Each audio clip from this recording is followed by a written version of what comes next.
So here's the big question on everyone's mind. Are prices ever gonna stop climbing? What's the deal with 2026? Let's get right into it and see what the forecast says for your wallet. All right, to get a handle on this huge, complex, global economy, we're going to shrink it way, way down. Let's just imagine a tiny village.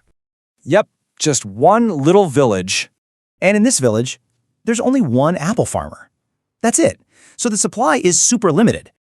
But here's the catch. Every single person in the village wants an apple. The demand? It's through the roof. So what happens? You guessed it. Apple prices go up fast. And that simple little picture, well, that's basically inflation in a nutshell. Okay, but that's the easy part. The real question is, what happens next? What about next year? This is where the 2026 forecast starts to get really, really interesting. So, what's the big prediction for 2026? Here's the headline.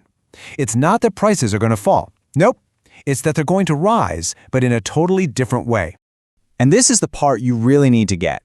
It's kind of good news and bad news. Prices are still going to go up, but they're expected to slow down, kind of like they're tapping the brakes.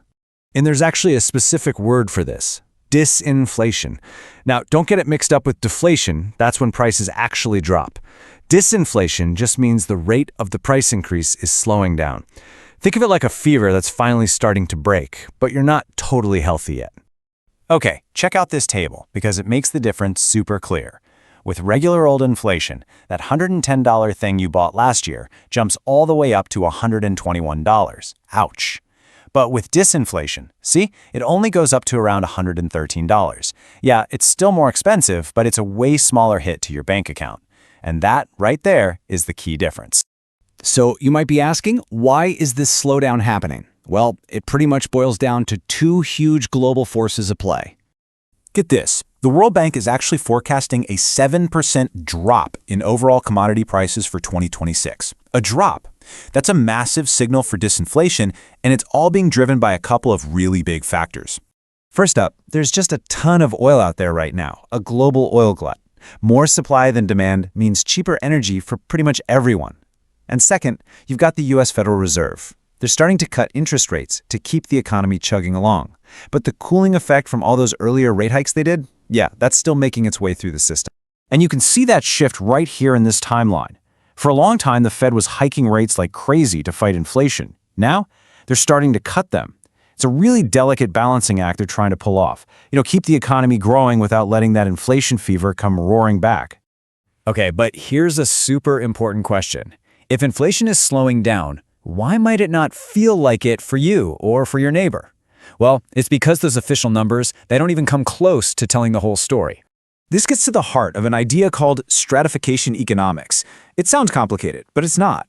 It just means that when you hear a single inflation number, like say 3%, it doesn't mean your cost went up by 3%. The impact is completely different depending on your life and what you buy.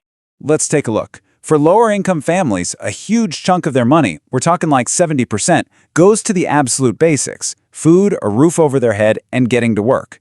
These aren't things you can just decide not to buy, right? So when the prices for those things shoot up, you're stuck. You just have to pay it. Now, let's flip it and look at high-income households. See the difference? A way smaller slice of their pie goes to those basic necessities. Instead, a big portion is going into things like investments, stocks, real estate, or services and luxury items. And this is where it gets kind of crazy. The exact same inflation that's eating away at a regular person's savings can actually build wealth for others. How? Well, the value of the assets they own, like stocks and real estate, often goes up with inflation. So in a really weird way, inflation can end up widening that wealth gap even more. Oh, and you've got to watch out for this sneaky little trick. It's called cheapflation.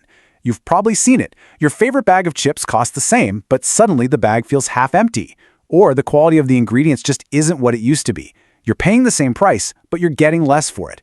It's a hidden price hike that the official numbers can easily miss.